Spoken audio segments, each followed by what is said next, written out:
জালেমদেরকে অপসারণ করে জনগণের অধিকার যারা প্রতিষ্ঠা করতে পারে এমন লোককে বাছাই করে সেসব জায়গায় সেট করতে হবে। এই জন্য তাদেরকে বাছাই করার জন্য সুযোগ দিতে হবে। এখন ছাঁটাই করার পালা চলছে, আবার বাছাই করে সেখানে পূরণ করতে হবে। এই কাজগুলো করতে একটু সময় লাগবে না? কি বলেন, লাগবে না? লাগবে না? এখন কেউ কেউ চায় যে না, খুব তাড়াতাড়ি নির্বাচন করে দেন।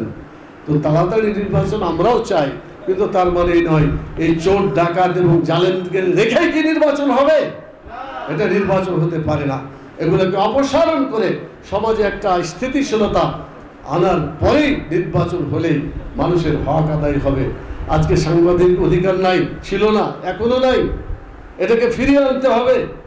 আমাদের ভোটের অধিকার, ভাতের অধিকার, আমাদের চলাফেরা করার অধিকার, অনেক অধিকার লঙ্ঘিত হয়েছে। সেই সব অধিকারকে যদি আবার ফিরিয়ে আনতে হয় একটু সময় দিতে হবে। আমরা বলেছি যুক্তিসঙ্গত সময় এটাকে দিতে হবে এবং এটা শেষ করেই আমাদের নির্বাচন করতে হবে। কিন্তু যুক্তিসঙ্গত মানেই নয় অনির্দিষ্টকালের জন্য থেকে যাবে, তা কিন্তু হবে না। একটা যুক্তিসঙ্গত সময়ের মধ্যেই নির্বাচন দিতে হবে।